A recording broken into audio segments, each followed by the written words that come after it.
Welcome to Scenario D. The podcast that takes you behind the magic by giving you the facts and a whole lot of feels.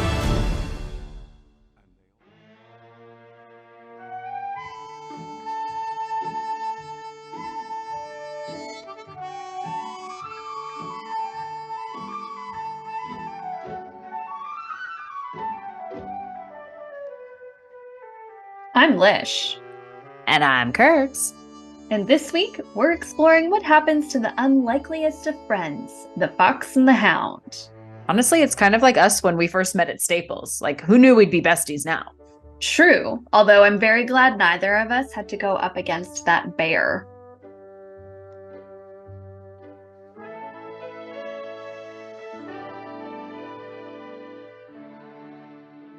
Okay, Lish, when I say the phrase, the fox and the hound, what emotion comes to mind?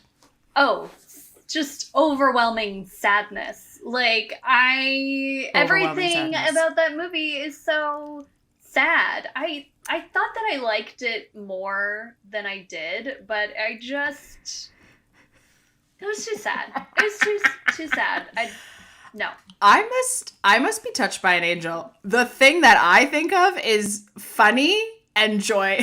Oh my gosh. Every really? time I have been counting down to rewatching this movie, I have a mug. I've got the matching mug, cute. really just for the occasion. Mm-hmm. It's pretty adorable. But when I gave Amy and Lisa the choice of we were going to have kind of like a girls' movie night or whatever. And I was like, I've got two suggestions, guys. We could go classic, romantic Nicholas Sparks with Walk to Remember or Fox and the Hound. And they both immediately were like, Fox and the Hound. And the three of us put that movie on. We are laughing almost the whole way through. I mean, rough start, okay?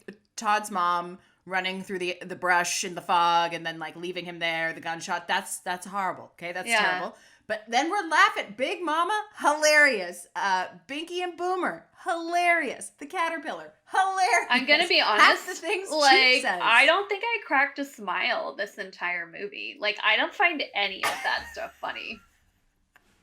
You just get Wooly. You get his humor, I think. You guys have the same sense of humor. You just get it. I don't get it. I'm just this is not funny.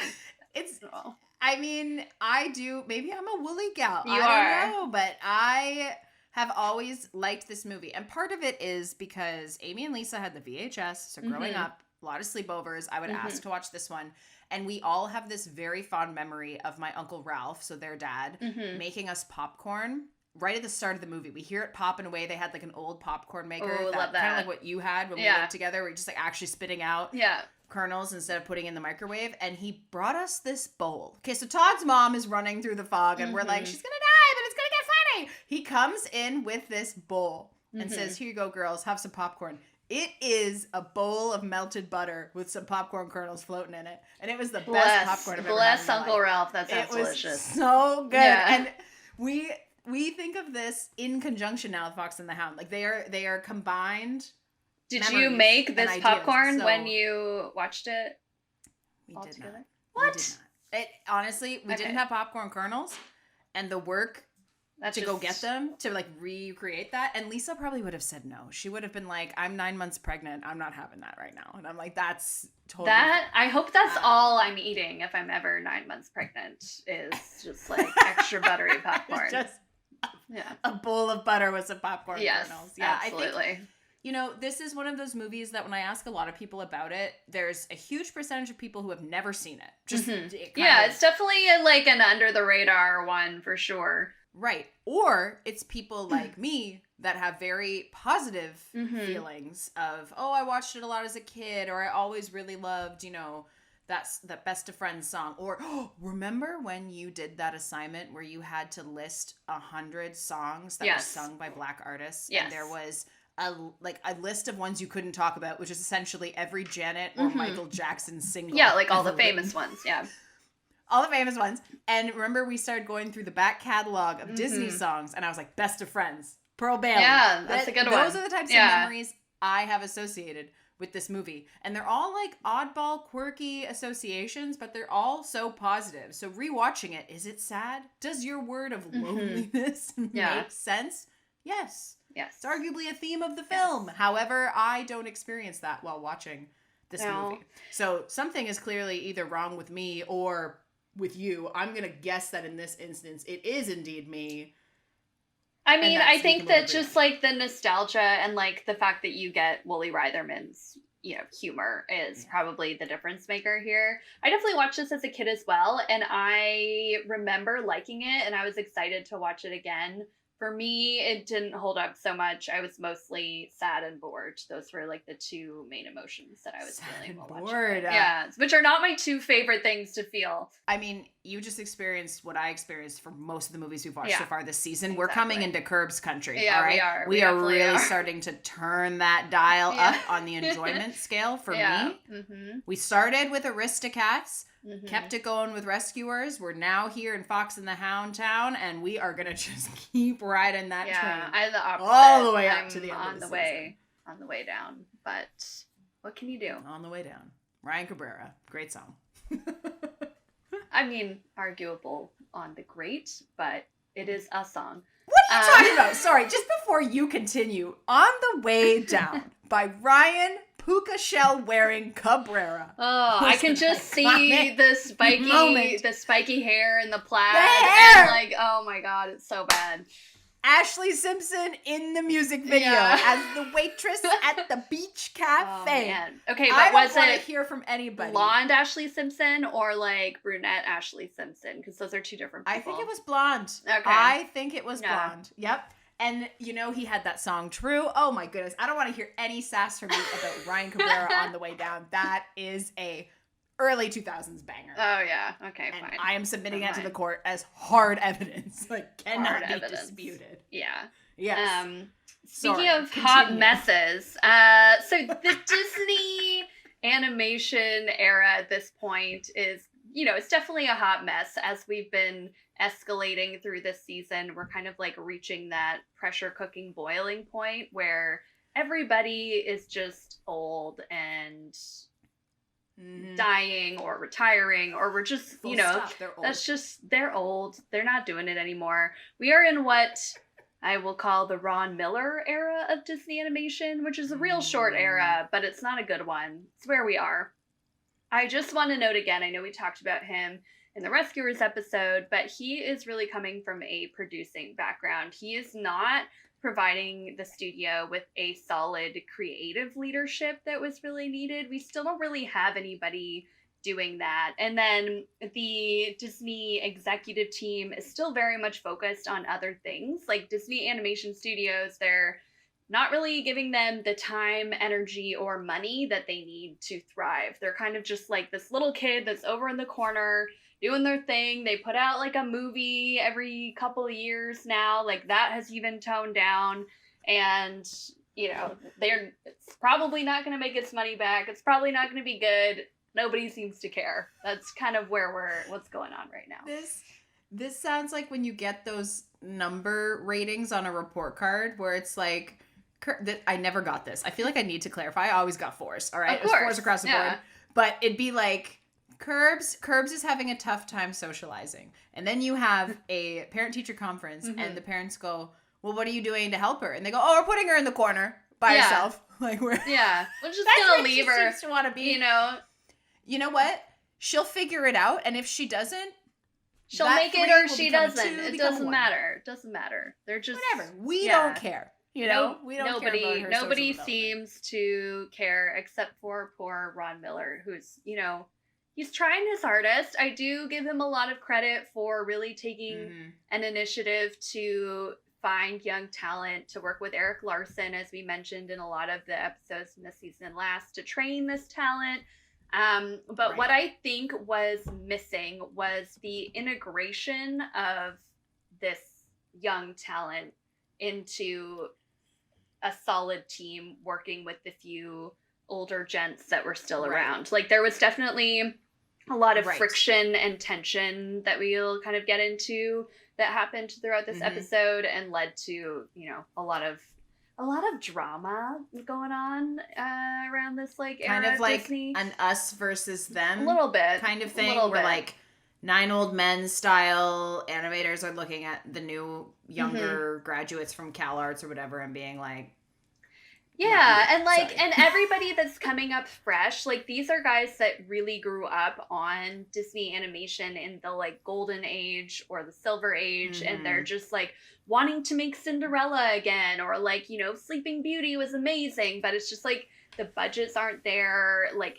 nothing is the same of what went into creating those movies anymore. So their expectations of what working at Disney would be, their like childhood dreams of working here and making these movies, is like kind of met with the harsh reality of, oh, there's just no money to do original animation. We're just copying this and throwing this together. We can't even clean up that. Like, it's just, you know, expectation versus reality here is just a real harsh, truth. Yeah, for sure. Going back to the beginning of this story, this was based on a book by Daniel P. Mannix. Do you know anything about this guy? I mean, I know now because I prepared my section for this episode, but we can pretend I don't. Okay. Yeah, for the listeners. I didn't know anything about him. He seems like a really weird dude. Just like some, like, did you come across like like this is super off topic, but I'm like, I feel like we have to talk about him a little bit. Like a sword swallowing, fire eating, like all this like random stuff. He also spent some time as a photojournalist. And did you come across this story? Yep. Oh my goodness. With this herpetologist, Grace Olive Wiley is her name. And he was taking a photo of her. One of her many snakes was like supposed to be in the photo, I guess. And then when the flash went off, it bit her. And then she had this like vial. She had one vial of antivenom, and he's like trying to administer it to her, but then like the needle breaks or something, and then like he can't get her the antivenom, and then he like rushes her to the hospital, but it's too late and she dies. Like, it's like this is like fully his fault. Like, this is so dark. This sounds like a bad Mark Wahlberg movie from the seriously. I was just like reading it, a nightmare. And then he like wrote about it years later. That's like how we know the story, and like I don't know. It's just like this guy seems a bit dark. Yeah, he's a bit weird, but like, can I just confirm? Herpetologist, is that just someone who studies snakes? Like, what is that? Like reptiles. It's like a... Okay, because you threw that word out as if I should know, and I felt honored that you thought I would know, but I didn't. Oh, okay. Sorry. Yes. Also known as Crazy Snake Lady. But no, she had like a ton of different snakes and like all these different reptiles, and like, you know, was very comfortable with them. But they weren't ready for the flash. The flash of the camera really spooked the poor guy, and he bit her finger, and that was the end. So... Welcome to the 20th century. Flash photography. Yeah, seriously. And so, yeah, that's the guy who wrote the original book, Fox and the Hound. And I'm sorry if I stepped on any of your territory there. I just, like, went down a rabbit hole of him, and there was just no going out of it. The book is quite a bit darker than the film, as, like, I'm sure you came across all three main characters die, and just, like, in general, the mood is... definitely a little bit different than like what you might picture for a Disney film. Disney acquired the rights. A little somber. Yeah, a little somber. Disney acquired the rights in 1967, but they did not begin development until the late 70s. And this was after Woolie Reitherman had actually read the novel, and then he thought it could work. His son had a pet fox. He was like, this is going to be great. He was excited about it, so why not? Let's do it. This brings us to the drama. As I said, we've reached the period where all of the OGs are old, they're retiring, they've moved on, and The Fox and the Hound is actually the last film for like quite a few things, but mainly the last film that any of the Nine Old Men worked on. So I think at this point it was like Woolie, Frank, and Ollie left, I want to say. Oh and goodness. So this was the last one. Why does that make me so sad? I know. It is sad. It is. It's sad. Yeah. It's sad because it was such a dramatic ending. This honestly feels like... Is this like Walt haunting them or something? Because remember, Jungle Book had a lot of drama, and then he died, and there was, you know, all this turmoil. Like, is this... Did things happen in threes? Was there a third film that was super dramatic with the 9 old men, I can't even remember anymore. Probably. I don't know either. Honestly, you could argue most of them after Walt. Yeah, seriously. Seriously. They all had some level of something, but yeah, there was unfortunately a lot of tension throughout the making of this film with the remaining OGs trying to hold on to what their Disney was, and then the up-and-comers trying to find their own voice. And like I said before, just like grappling with the reality of Disney Animation Studios not being what they had pictured or dreamed about. Let's talk about one of my not-so-favorite people, Don Bluth. So Don Bluth was born just a few months before Snow White came out. So he is really kind of growing up with Disney, quite literally. He always loved it. Mm-hmm. He always wanted to work in animation. He would literally ride his horse to the local movie theater in Texas to watch the latest Disney movie. And then he'd go home and he'd try and copy all of the Disney comic books that he could find, and was like constantly drawing. And it was something that he really wanted to do since a young age. He did 1 year of college before he was hired by Disney in 1955. He worked as an assistant to John Lounsbury, who is one of the 9 old men, on Sleeping Beauty. And after 2 years, he actually left Disney, recalling the work to be quite a bit boring. So just, again, he was an assistant. So he probably just had a fairly, repetitive day in, day out, I guess. I don't know. He left to pursue a missions trip in Argentina. He was very involved with the Church of Latter-day Saints. And then when he returned to California, he opened a small local theater and produced a few musicals. This guy's kind of all over the place, to be honest. It's just what are you doing, Don? But, I mean, that's fine. I mean, honestly, so far, it's kind of sounding like my life. I feel like my career was also pretty all over the place. That's fair. When they make the podcasts about Kirbs, there will be a lot to mention. Yeah, exactly. Yeah. But it's him getting to Disney and then recalling that the work was kind of boring. Honestly, just immediately made me think of when I was applying for the college program and had decided, if I do not get the dream job, I am not going. Why would I go to make $6 an hour to pick up garbage or to work in a fast food restaurant? That, it's wild to me as a very practical person that there are people out there that, whether they're convincing themselves it's worth it just to be there or they actually believe that, it is crazy to me that those people exist, only because I need my work to be stimulating. Yeah. I can't, being at Disney is not enough. I could not. I used to say that, I could just be a custodial or, engineer. No, I could not. I would need to be doing a type of job. Something that's you stimulating and exciting. For sure. Yeah. For sure. I think in this case, it's more that,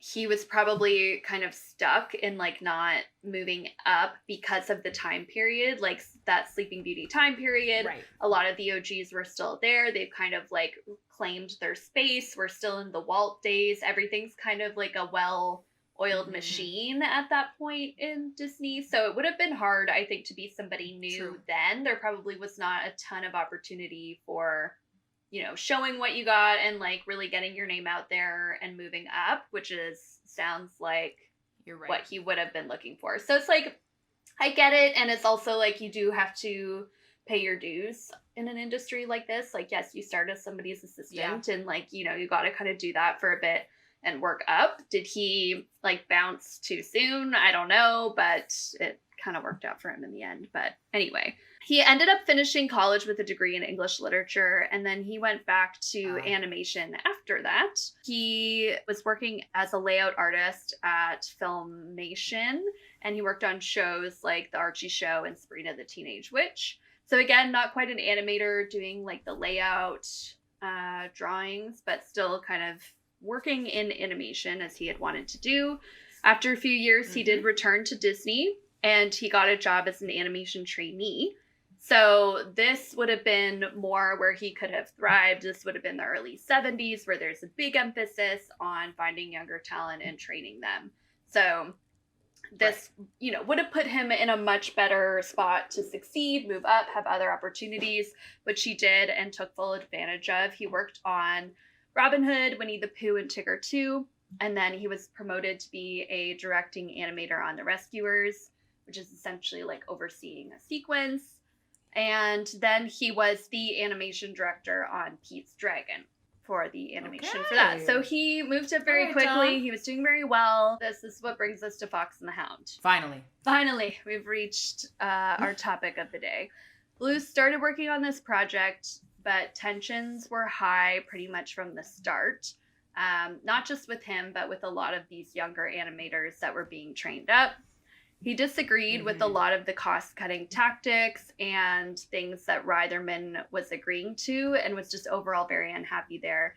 So there's a lot of, I don't know, maybe I'm becoming a Wooly fan. I just really feel for him in this situation because he doesn't really have a say over what his film's budget is, and he's got all these younger animators that are like pissed off at him for how much money and like the corners he's having to cut. I think he was just coming up with creative solutions to kind of get through the time period that he needed to get through. So it's like reusing animation, continuing on with the Xerox, picking which characters and scenes get more cleanup than others. And it's just like all that kind of stuff is decisions that somebody had to make. I get that they're not easy. It wasn't ideal, but my hat is off to Reitherman for kind of steering the ship and making those tough calls, even with these grumpy youngins getting mad at him for them. Grumpy young men. Yeah, exactly. Entitled. So Reitherman was the original director. They also brought on Art Stevens to co-direct the film along with him. They co-directed The Rescuers together, but they really had a lot more story disagreements on Fox and the Hound. Ron Miller, also in the mix, was pushing for Reitherman to step down and let some of the younger, more junior members take the lead. Reitherman did not feel that they were ready and like had difficulty trusting them with a lot of the story decisions and bigger decisions for the film. Yeah. Young Ron Clements, he was working in the story department at the time, and he was insistent that Chief needed to die, as he did in the book, instead of just getting the leg broken. This was like a large thing where it's like a lot of the younger guys agreed with him. They were so adamant, and then the directors were like not having it. They were like, we never kill off a main character in a Disney movie. We're not doing it. And then they tried to go above their heads. Like, it was like a whole thing. So, like, things like that were going on. I kind of agree with Clemens, to be honest. Like, I think it would have been much stronger if Chief had died. It would have really put a lot more motivation on going after... What's the fox's name? Todd, yes, thank you. And Copper going after... The way you said that made it sound like what the fox... his name. Yeah. Which is hilarious. If Chief... I agree with you that... You know, it would have made that ending scene where Copper steps in between Slade and Todd in the Disney version to, like, save him. Yeah. That would have made that a lot stronger. But then we wouldn't have gotten the scene of Chief playing, like, victim, lying there in the cabin, and then being like, they won't even come check on me with my busted leg. I think that's hilarious. I laugh uproariously every time. So... I am happy that we got that moment. Fair. I understand where Ron's coming from. Yeah. But I'm happy to back Wooly on this one because, I mean, clearly I'm a Wooly gal. I don't know. Yeah, I think he knows you what are. He's doing. I think you are. Reitherman also felt like something was missing in the second act and wanted to add in another song. And again, we know Wooly. The song was going to be silly. It was going to be like... very lighthearted and kind of like take us out of the seriousness of the moment. And he actually went so far as to record and board it. And then like there was like revolt from the younger crew. And I think like Wooly was just feeling really like disheartened at this point. And there was just like a lot of just tensions and like disagreements over stuff like that. And while there was, like, obviously directors, like, I think there was just, again, that, like, missing creative oversight to smooth everything over between all these different people that wanted different things, that had different backgrounds, that were coming from different places. And it's just, like, Ron Miller is just, like, that only person. So it's, like, we've got these young guys going to him, complaining about Wooly, and, like, all this back and forth that just, like, wasn't really a good time for anybody. back to Don Bluth. So he's kind of like in this mix somewhere, and like overall he was just really unhappy with all of the issues. He ended up leaving to start Don Bluth Productions. He brought Gary Goldman, John Pomeroy, and about 10 other animators with him. Ron Miller was pretty furious. Everybody was obviously mad. Like, they literally said they were going to leave, and they were like, be out by noon. And, like, you know, it was like one of those, like, leave immediately and never come back situations. Oh, my goodness. Yeah. Wow. He went on to start that new production company. The most, like, notable thing to come out of it before they declared bankruptcy was The Secret of Nim. And then he teamed up with Steven Spielberg years later to create some different animated projects. Most notably, and, like, one of my fave things is Land Before Time. Of course. Oh, my goodness. Tree Stars. Oh, my goodness. That, Land Before Time, not to derail this conversation about lame-o Don Bluth, but, like, the Land Before Time slaps so hard. Good. It's wild. Yeah. Now, do you agree that it's only the first three? Just the first three. Oh, yeah. After three... And I think, have we not talked about this on the podcast before? Have I not done my rendition of the When You're Big song from the third Land Before Time on here before? No, but it's not. It always, okay, so for anyone who's never seen Land Before Time 3, so sorry for you, but there are bullies, okay, coming for Littlefoot and his friends.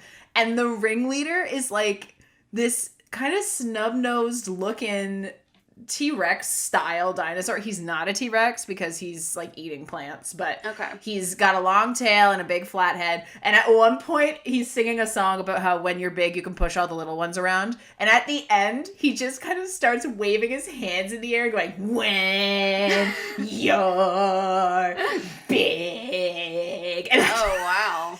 It Sounds makes intense. me laugh. I don't remember this. So hard. It's so stupid. And of course, like, classic little kid movie. The bullies are actually afraid and need Littlefoot and his friends. They're help insecure. Or whatever. Yeah. Oh my goodness. It just kills me. Those movies are fantastic. They are so good. Those the first few. I mean, unfortunately, there's like 13, I think. Like, they did not know how to stop. Too many. But yeah, the first three Don were awesome. was like, this train has left the station. We're picking up everybody along the way. Yeah, I don't care. We're just going to keep doing it. We're just going to keep making Littlefoot until they send us home. The overhead bin is full. I will shove another carry-on in there. That's fine. I'll do it. We will keep this plane here all day. Seriously. Oh, Donnie. Yeah. The last thing he really has done of note is working with Fox to do Anastasia, which now is ironically, of course, owned by Disney. So we've just gone full circle here. Everyone always assumed it was Disney anyway, because he took his really shoddy, by all comparison, animation and made his own company. Like, the quality difference is what annoyed me the most when people thought Anastasia was Disney. I'm like, look at Dimitri's cheeks. He literally has, like, hamburger buns for cheeks. That's not the way a good animated cheek looks. I don't want to hear about it. The hair, where's the good animation of hair? It's just not there. Yeah. So that's what offended me the most, which makes me feel like you, when we were talking about Robin Hood all those seasons ago, and you were like, as a child, it bothered me that this was A, stupid, but also that the animation was sloppy. Like, I was bothered. This hot bothers me. Took me to see Anastasia, and like I felt really special because I have 2 younger sisters, so anytime I got to do something without them was like, ooh, special. Oh my but I got way too scared and we had to leave because the villain in that is Rasputin is something else. Real creepy. Yeah, I think I'm like, once we got to his song, I was like, yeah, Mom, I can't do this. I finished my popcorn. Let's go home. And it's like, can we get the refill before we get in the car? Yeah. So man, there is the compassionate part of me feels bad for Don that like this full circle kind of now it's owned by Disney. Yeah. And he just wanted to do animation his way and feel like he could carve out a piece of that for himself. Like, I completely understand the motivations behind this, but I mean, I've never liked him either. And we talked about this before, like, I've never been a really big Don Bluth fan, and, like, I don't really appreciate how this all went down. I feel like if you're going to leave, that's one thing. Like, this Disney thing wasn't what I expected. This didn't work out. But if you're starting your own company and you're poaching all these people, like, to me, that leaves a really bad taste in my mouth personally, and so I have never liked him on account of how all of that played out. And I think it could have been handled way better by Disney executives, and there's like a ton of crap going on at this time, but I don't think that's like a great move either. It's just, it feels really childish. Like, it feels like we're missing a mediator, which is what you pointed out before, is just someone to smooth some of this over, like someone who can, with an unbiased approach, speak to both the new and the old animation teams to be like, listen, friends, we're still working towards the same goal. You're bringing this to the table. You're bringing this to the table. Both those things can complement each other. It shouldn't be an us versus them mentality, which ironically is the main theme of this movie and the story. The way that it was told is that us versus them. So what that a great really segue. Actually dovetails so nicely.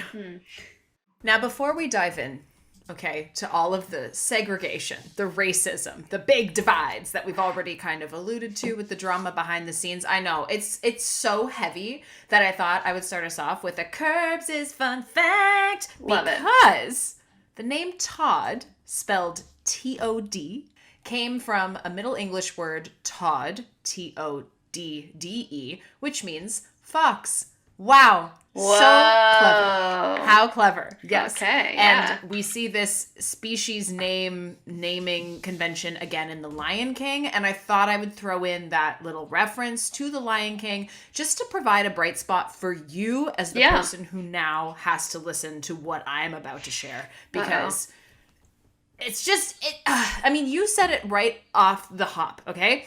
I asked you to describe how you feel when you hear the phrase Fox and the Hound, and the first word out of your mouth was loneliness. Like, loneliness is running rampant throughout this entire movie, like from the very opening scenes when little baby Todd is left alone by the fence post, and you're like, no, don't leave Todd by the fence post. It's so sad.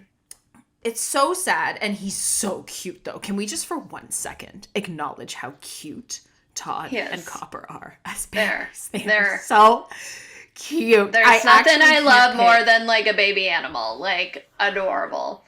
So adorable. And they are just like the cutest little baby animals you've ever seen. Copper's little rolls, his little wrinkles falling in his eyes, and Todd with his little bushy tail. Oh, they're so cute. Look, this is completely off topic. I feel like we have to address this. Who is Todd and who is Copper? I think that I'm Copper and you're Todd. That is not what I was going to say. I feel like, you know what? I think that as we get older, we are getting worse at this. We are getting worse because we are now, because now we've had so much more life experience between the two of us that it's no longer as obvious. We're growing, you know, you would say you're Copper, eh? Say more about that. I just feel like, I don't know, I was like more likely to go off and like find something else and not like reject you, but it was just like felt like more likely to like leave and like move on, and then like you were more likely to like find like, you know, like a mate or like that kind of like path. You know, like that just... And ironically, who is single and who has a partner? I know, I just, you know, it just felt like... Let's call that out publicly.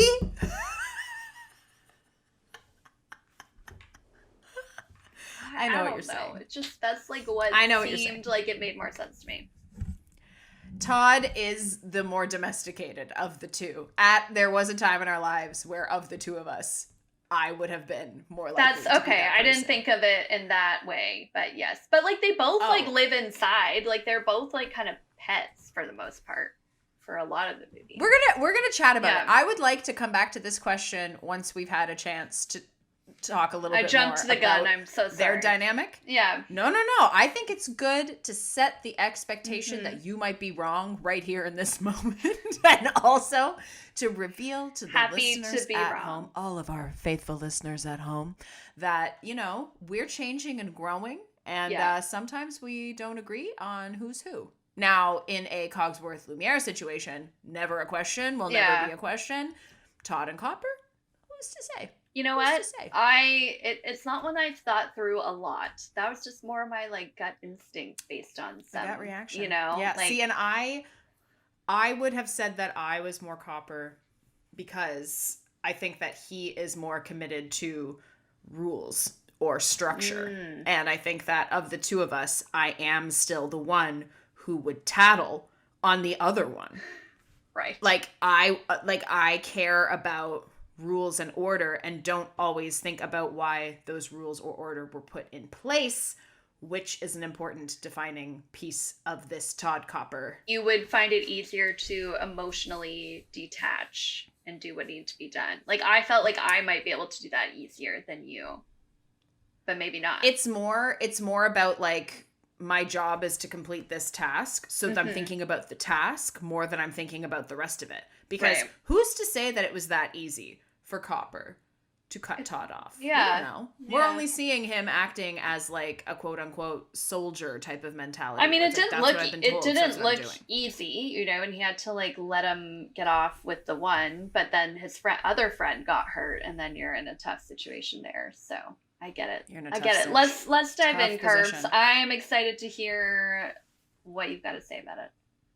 I mean, it's all depressing. It's pretty sad. So we've already started talking about how loneliness is just really the first flavor of this movie. You get it right off the hop. Every single way along this storyline, you are getting another instance of that loneliness. And a lot of it is from Todd's perspective, right? And each of these instances, whether it's Todd's mom getting murdered, whether it's him being adopted and then abandoned by the widow Tweed, whether it's Copper saying, like, you shouldn't be here, whatever it is, we as an audience are being faced with really intense emotions that we have not been asked to confront in a Disney film up until this point. Like, really, we see some of this start in The Rescuers. It's like, oh, an orphan, how sad. But ultimately, she's super spunky. Her villains or, like, opponents are cartoonish. They're not, like, serious. There's nothing really serious about that story. And while, yes, she might drown, I'm rolling my eyes because it's like, she won't, though, because this is a Disney movie. Kind of a sad season, though, like the animal season. They really, tug on the heartstrings a little bit more when it's animals, for sure, as opposed to the people-centered stories.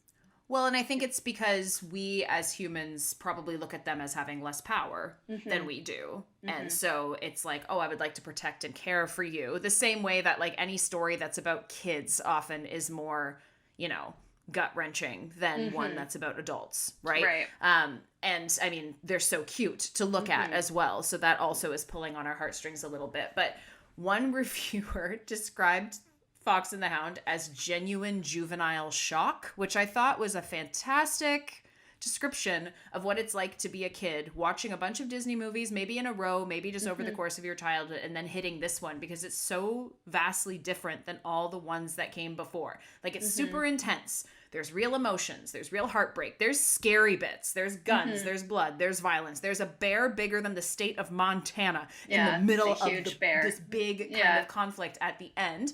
Literal attempts at murder, and all of this is grounded in what feels like a real world.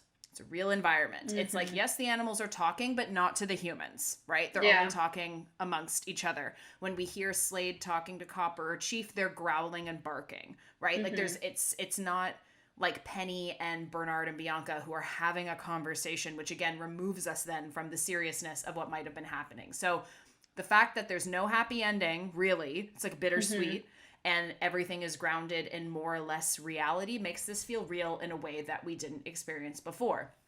And making this one of the most matured films to come from Disney Studios, it's been regarded by most critics as a very obviously coded story that deals with race and segregation and mistrust and the perceived goodness that may or may not exist in human beings, just inherently. Heavy themes. Oh, Oh, it's heavy. And I mean, think about like when this movie came out, right? So this movie came out in the 70s. This is after many segregation laws were removed in the States. This is very much like where the United States is at as a country, is like trying to figure out how to navigate a world where people are actively welcoming other groups of people into the fold as like, you are also American. We're trying to eliminate any barriers that would have been put up between groups, but there's still resistance to that, right? Yeah. Not everybody is on board with it. Yeah.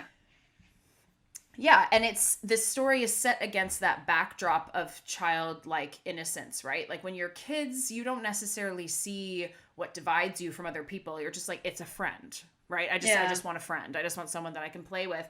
And that's what makes Todd and Copper such a beautiful friendship to watch, but also heartbreaking off the hop for someone who is maybe not under the age of 8, because you know that these two can't stay friends, right?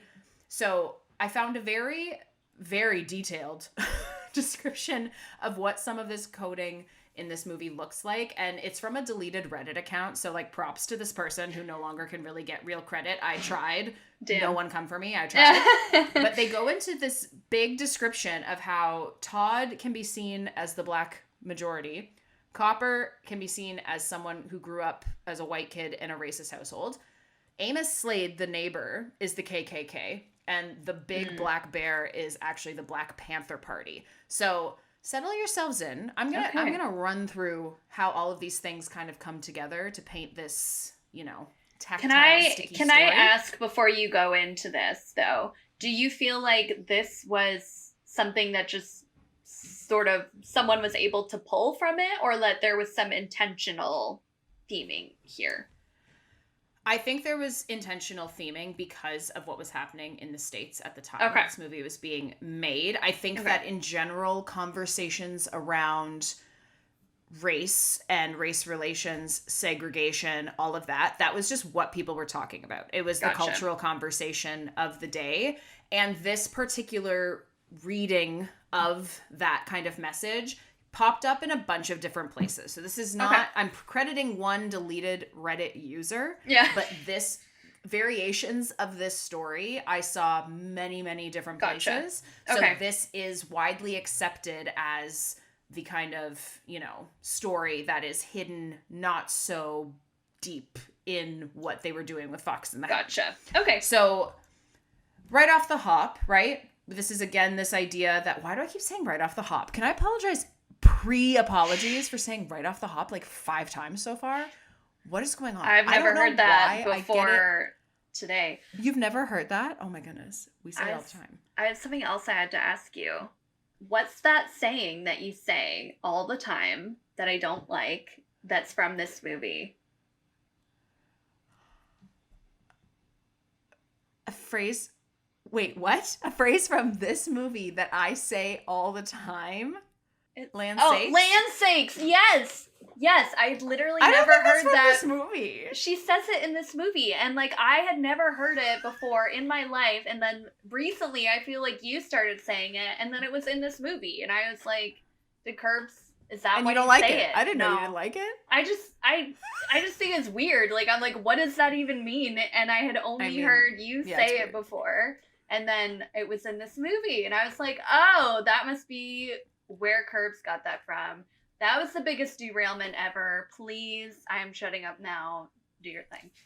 Totally fine. I am going to give a very brief recap of what I said before that tangent. Yeah. I think that tangent was important and I appreciate us having it, but I must remind everyone, what we're about to talk through is how Todd represents the black majority, Copper is a white kid growing up in a racist household, Slade is the KKK, and the bear is the Black Panther Party. Mm-hmm. All right. Yeah. So neither Todd nor Copper at the beginning of this movie have a problem with the other one until Copper is inducted into Slade's way of thinking. So as a white kid, being friends with a black kid, that's not a problem until someone points out that they're different or that this is a problem. And Todd the whole time is willing to be friends with Copper, is willing to just, keep going about the way things are going, until he kind of is shown what is possible if he stays connected to Copper. So when Big Mama shows him that shed full of all those skins, right? This is when Todd starts to get a little bit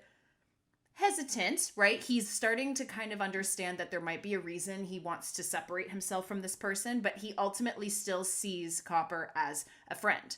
And some people are reading into the hunting as being equivalent to the idea of lynching in, like, you know, pre-Civil War and post. Honestly, just lynching.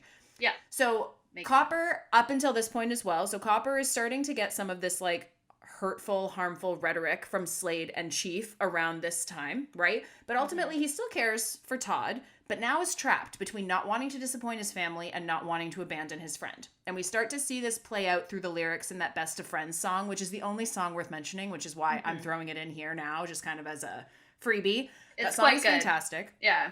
It's really good.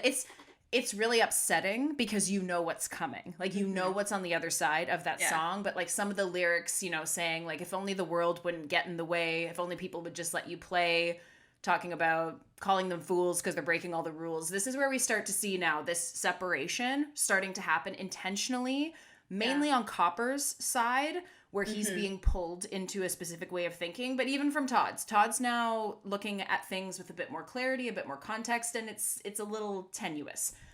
And over time, we see that Todd misses Copper more than Copper misses Todd, because Copper has a purpose aligned with his family or with his leader or whatever we want to call Slade and Chief in this, you know, analogy.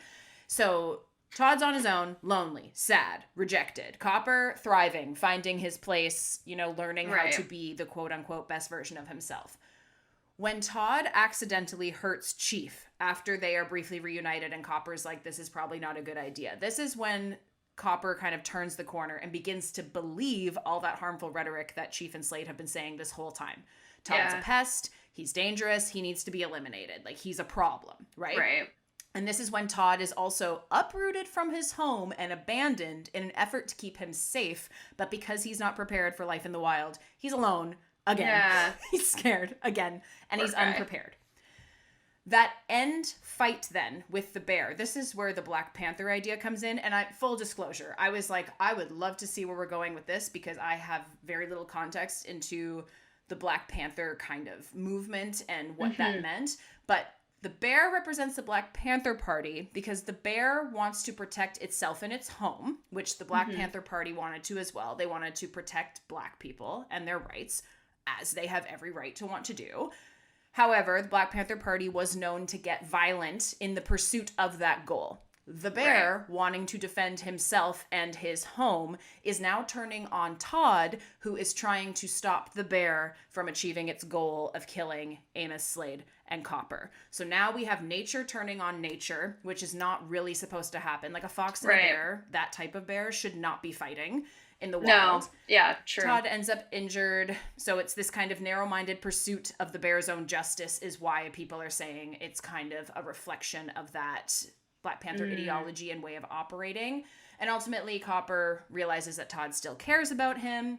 Slade eventually relents and lets Todd live in the face of his dog's compassion, and it becomes this bittersweet, we can still care for each other, but maybe in different ways than we did before, kind of painting this picture of America being a lot more friendly from both sides of the fence than it probably was. Right. Before we continue, I would like to note that my guy and yours, Glenn Keane, this was his big animation debut. This scene was one, he put his hand up and he said, I would like to do this. Thank you so much. I love the drama. I love the anger. I like that this is something other people think is a little messy.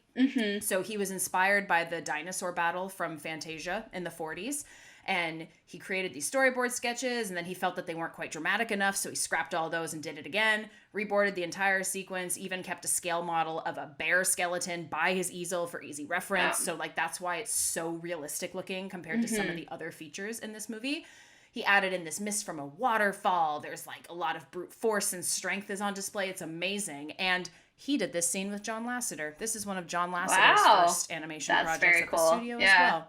Very cool. Who knew that all of that could come from the bear scene? Yeah. But all of that to say, that was a lot of me talking through this concept, but this is where a lot of people see this film kind of ending, right? Right. This is where that segregation story begins. It's where it ends. And I mean, after having seen it laid out this way, this is kind of what my brain was processing without realizing this is what it was processing. It was very clear to me, even as a kid, this idea of othering, where it's like, oh, it's because he's a fox and because he's a dog, and they're not supposed to be friends because they're enemies. Yeah. When you put that over top of the cultural conversation at the time, it makes it that much more heartbreaking and devastating. Definitely. But also serves to make it slightly more optimistic of an ending that I've always found it, because I was always so upset as a kid that they were not friends. 100%. So upset. 100%. I always like just left this movie being like, why couldn't they just work it out? Like, what is wrong with you guys? And because we're taking it at face value, where it's like they're not immediately next to each other, which means they couldn't possibly be working it out. But I think through some of these more, shall we say, advanced or adult like analyses of the movie, I'm looking at it slightly different now, where it's like, okay, the fact that Vixie and Todd are overlooking the farm and everyone looks like at peace and they're kind of close, but they're not together. I don't know. It was like, it made me think that maybe there is a story beyond what we saw. It's not that this is a delineation. It's that, you know, some friendships do change. Some friendships do change, like, you know, drift apart. Some come closer together. Like, I don't think it needs to be a firm and I ending. feel like as a child, that notion was just incredibly overwhelming and sad to me, because it's just like, my friends are the friends that I'll have forever. And then now as an adult, I can completely understand that you have friends for a season of your life and like friends for just like different reasons. Not you, obviously, like you're kind of stuck with me forever. But you know, there are a lot of friendships that go in and out. That's just how that is, and that is okay. And that actually is the one part of the movie that I now look back on extremely fondly, and like it cuts a little bit of the sad and like loneliness for me. Yeah. It's just like now having that life experience, but as a child, that was like truly devastating. Yeah, I always found that really upsetting as well. And I agree with you. As you get older, you start to become more comfortable with the idea that it's like a reason and a season for friendships or relationships. Sometimes it's still hard and you still mourn the loss of those relationships, but they often make room for better ones. So, I mean, that's a nice idea when you remove the race coding from it. Yes. The race coding in it, it's still not quite like awesome because of course we know these are still very much open conversations and issues all over the world. I'm not going to just say the States, everywhere. And there's also a lack of us as an audience knowing whether Copper actually changed any of his ideology. Is he still hunting? Is Amos still hunting foxes? Like, there's no indication of whether they've changed at all based on this huge sacrifice that Todd was willing to make. So there is kind of an unresolved thread there, which if you were to pull at it, might not reveal something quite so like, oh, wow, like, look at us turning over a new leaf and everything's great and beautiful and wonderful and we love it.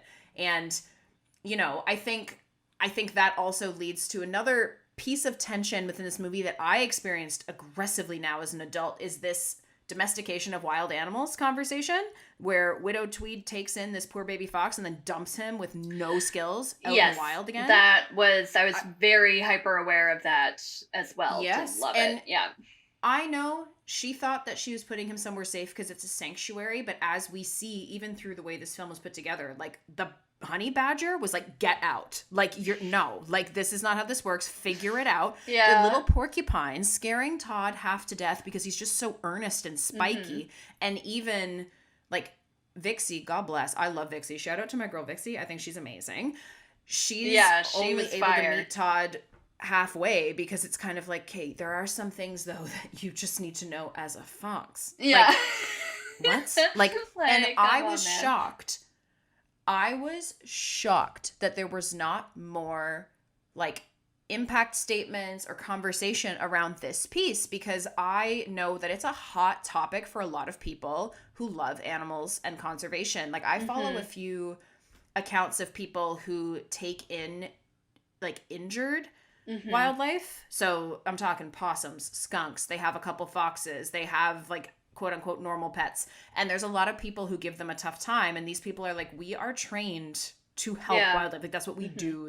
So it's like slightly different, but it is a pretty big conversation. And the fact that no one's really talking about it, I found really interesting. And I had mentioned this earlier, how like, you know, Todd is domesticated, and you were like, well, isn't Copper domesticated as well? I think what I meant more there was that Todd's supposed to be a wild animal, but he's been tamed. Like he's been domesticated at, you know, in order to sacrifice that wild kind of side. So this intuition that survival is the only goal has been removed from him, essentially. So he's like, I just don't know what to do.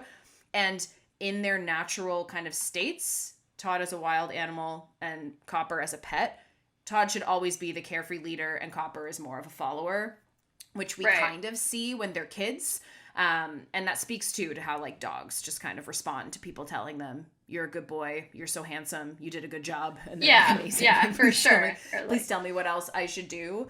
And that's kind of an interesting dynamic to the friendship we see, where it's like Todd has less to lose than Copper because he's supposed to be this free wild animal. But yeah, like the domestication piece never really came up, but there are still some critics that say that the underlying themes of environmentalism that were in the original book did not come through at all, which I would agree.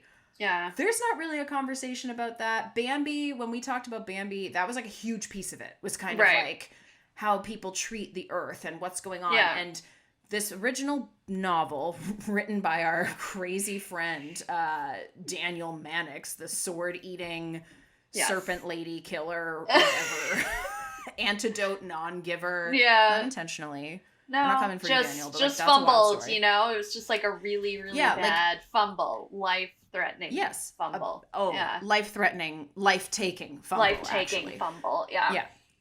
But part of that, like, you know, old crazy career of his was being a zoologist and then, like you said, a journalist. And he wrote this book in 1967, and the cultural context around when that book was published was that like the States was going through an intense period of fast urbanization, increased pesticide use, and a lot of thinning of predatory herds of animals. So coyotes in particular were really being targeted because they were eating a lot of livestock. We also had wolves being thinned out, and foxes and pumas and like all of these types of animals. And there was a lot of debate happening around the management or mismanagement of the environment. So that came in through his original book, like, you know, and other books around that time. Like Black Beauty, for example, was a book about a horse, but the horse was speaking to issues of political, ethical, and moral concepts. Like as if they have a human's understanding. So people were using animals often to talk about what was happening with our mismanagement of the planet. So the fact that he is a zoologist and a journalist wrote a book, that clearly would have been a theme. And in the original novel, right, as you mentioned, Todd dies, Copper ends up being shot, which is horrifying, and Chief does die as well. Yeah. So, and each of these animals essentially are dying because the humans are deciding through their actions who lives and who dies, which is wild. So all these animals' lives are being overshadowed and shaped by their relationships to humans. Their relationship to the humans was the most important part. And that meant that everything a human did impacted the lives of the animals around them. And this powerlessness was really the whole theme of Todd's existence in that book. So do we feel like the racial components of it was really more just to do with the Disney version? And because like it sounds like that doesn't really jive with like all of those theories with everything that happened in the original story. That it was more coming from an environmental and like humans destroy everything perspective over having all of those other cultural undertones. Yes? Yes. Okay. That's, I would agree with that summation, because the whole point of the original book is like, we're killing the planet, maybe we should stop. The Disney film is not saying we're killing the planet, we should stop. It's more saying, why are we separating ourselves from each other? We should be looking out for one another. Like there should be no reason that we're not, you know, friends. So the focus shifted from being on the humans and what they're doing and to the animals and what they're doing. Right. Gotcha. Which does feel like a much more Disney vein to be looking at this type of story through. It feels more accessible because it's animals, even though the subject matter is really heavy. But yeah, all of that environmental impact or these conversations around domestication of animals, it's like, it's just completely missing from the conversation, really. Like, I had to dig for this really detailed 58-minute long video of this guy going through the original book and saying, and I've also written a book, it's about wolves, it's available now. It was wild. People who write stories about animals really love. I think I did see that video because, like, I saw that beginning thing promoting the wolves, and then I was like, yes, the wolf book. I was like, this. I didn't watch it all because I was like, this is more of Kirbs territory. Listen through for our resources, friends. I'm gonna give them a big ol' healthy shout out because it was super fascinating. Like, this is one of those things where I would love to get Eric Van der Ahe's opinion on whether this is an adaptation or a remake, because let me tell you, this is so far from the source material, it's almost like it's a new story based on what the intention was. And then this could become a debate on whether it's about the intention that makes it an adaptation or the actual content. I mean, honestly, we could just... Or just the characters. Wax philosophical about that all day. Yeah. Yeah. Just wild.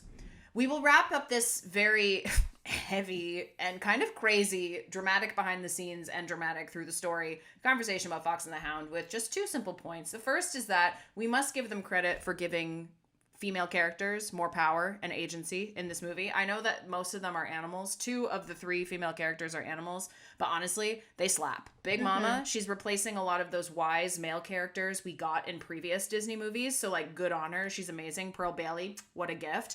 Then we have Widow Tweed. She is walking over to Amos Slade's house. He has a loaded gun, and she's pushing the loaded gun out of her own face to be like, rubbish and poppycock, shut your mouth, you fool man. And yet can still turn around and be compassionate with a broken leg. I mean, a queen, a goddess we don't deserve, even though she sends Todd out into the woods by himself. We can forget that for a second. Yeah. And then Vixie knows her value, speaks her mind, is able to talk to Todd as if he should get it together because he's a dum-dum. Like, she's fantastic. Though all 3 of them, super great. They were great. Some people get mad because Todd calls Vixie an empty-headed female. I'm like, he was embarrassed and he has no idea what's going on. I'll forgive him. Honestly, if she can forgive him, we can too.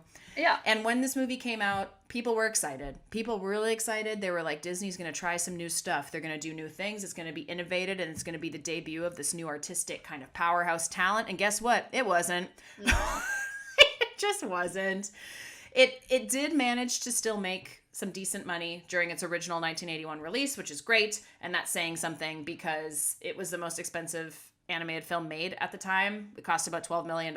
And that could have been because they used a little bit of early computer graphics. But this film just really is one of those where you either grew up watching it and you'll revisit it, or you're never going to watch it because it's just buried in there in that like late 70s, early 80s quagmire. And it's so close to when Black Cauldron came out, and people were just like, that's the dark days, we don't go there. Yeah, we don't discuss. Please take our conversation on Fox and the Hound as an invitation if you have never seen it. This feels like an altar call. It's not. But if you are intrigued by anything we've talked about today, just know that it is available for you streaming on Disney Plus. It is free of charge if you've paid the subscription service, and you will not regret it because there is some really fantastic storytelling and some really cute baby animals in this one. You might regret it like a little bit, but... No, don't listen to her. I am right. She's wrong in this instance. You will be glad you watched it. Thank you so much. And to sum up, you're Todd and I'm Copper. Totally forgot we were going to circle back around to that. I think you're probably right. Honestly, I think the thing that really clinched it for me was, you said it before I even shared this little observation that I can't even say I made. I clearly took it from my guy Paul. Like, shout out Paul. Paul. Doing the most work so I can do the least. But the fact that Todd is more hurt by the loss of Copper than Copper is of the loss of Todd, I really feel is something I have experienced so many times in my life. As you know, this is like my biggest fear, is being abandoned and left by people who I care so deeply about. So you're right. And I mean, that's fine because I prefer foxes to dogs. So yeah, I mean, he's the better character. So like, you're winning. You'll get your Vixie. It'll all be fine. You'll be good, Kirbs. I'll get my Vixie. Nice. Can't wait.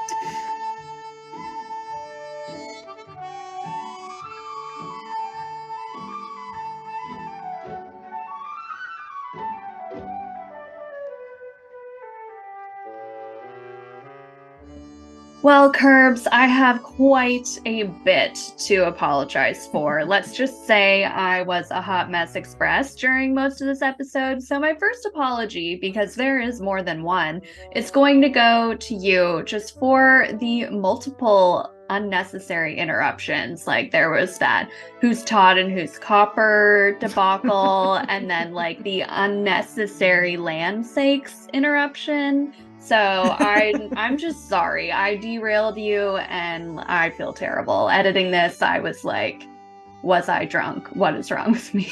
Yeah, you did text me and ask me that. Yeah. That was just like I wasn't, but unprovoked question. Yeah, like out of the blue, you're like, was I drunk when we did Fox and the Hound? And I was like, no. All over the place. And then my second apology is because I did say that this is the last film any of the 9 Old Men worked on. Not totally true. Eric Larson did consult on The Great Mouse Detective, which I learned when we did that movie. So just want to step that one a half step back. Right, just a half step though, because I mean, he wasn't like he consulted. Yeah, like it's not like he was actively working on it. He was getting paid a ridiculous amount of money to show up and give his feelings. Exactly. Which valuable, still valuable, but definitely different. Yeah. My apology is also for you. You apologize to me. I just meant that I'm apologizing to you. You apologize to me. It's kind of a tit for tat situation. Yeah. Because I kind of inaccurately kept talking about how you felt about this movie. And it really makes me think of when my roommate's nephew accused me the one time of telling people how to feel. And he's like, you better stop that. He was like 4.5 at the time. But he's like, don't tell me how to feel. Yeah, so I guess I was doing that because I inaccurately was saying that this movie made you feel lonely when really you were just bored and sad. Yes, so correct. All negative emotions, really. The takeaway here is that you weren't happy watching this movie and you didn't really enjoy it, but it's not fair of me to assume that it made you lonely when I think there's a bit more almost anger attributed to you feeling bored. Like you're like mad. Yeah. You know? Same ballpark, but not quite the same. Yeah, like I'm trying to play the same sport, but it's not quite the same. You know? Exactly. I'm playing cricket, you were playing baseball. Either way, you weren't happy. Didn't love it. And I shouldn't tell you how to feel. Yeah. No. What I did love, though, is the wonderful sources that we used to prepare for this episode. I watched a documentary called The Disney Don Bluth Animation War, the story of a rise, fall, and renaissance, and also read a great article by Vogue called The Fox and the Hound, 3 Secrets You Didn't Know About the Disney Classic. Who knew that Vogue would come out here and be like, I know, hey, right? Fox and the Hound, let's write about it. Any chance to read Vogue, I will take it. Absolutely. Yeah. I, of course, had to go a little bit sadder on it, but these titles aren't nearly as aggressive, except for the first one, which is How the Fox and the Hound Deals with Racism. And it's like all caps in the title of the article. Wow. Like, we really wanted to make sure that we knew that racism was the crux of this article. Yeah. It's about the philosophy of the Fox and the Hound from this place called The Meaning of Nerd, and nerd is also capitalized, so clearly they just like to yell at their audience, which like, you know what, it's important topics, let's yell about it. Yeah. I also read a much nicer sounding article called Babes in the Woods, the 40th anniversary of Disney's Fox and the Hound by Michael Lyons for Animation Scoop. And then finally, we missed the point of the Fox and the Hound, Daniel Mannix's misunderstood literary masterpiece by someone who goes by the name of Cardinal West. So thank you to these individuals for writing about a film which I love, Lish doesn't like, and other people should still continue watching and enjoying. If you want to.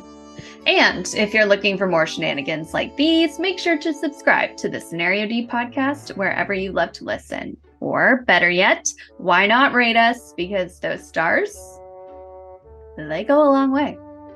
I love how you made us wait for it that time. That's nice. Yeah. Pause. That pause. Pause for excitement.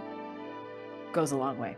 And we're also excited to be bringing you all the facts, feels, and shenanigans over on YouTube, so you can now support us by liking, subscribing, ringing the notification bell, and doing everything else you'd normally do for a channel you love. So please, go watch our latest episode using the link in this episode's description. And as always, do not forget to catch us on Instagram at Scenario D Podcast. You're going to love the magic we're making there.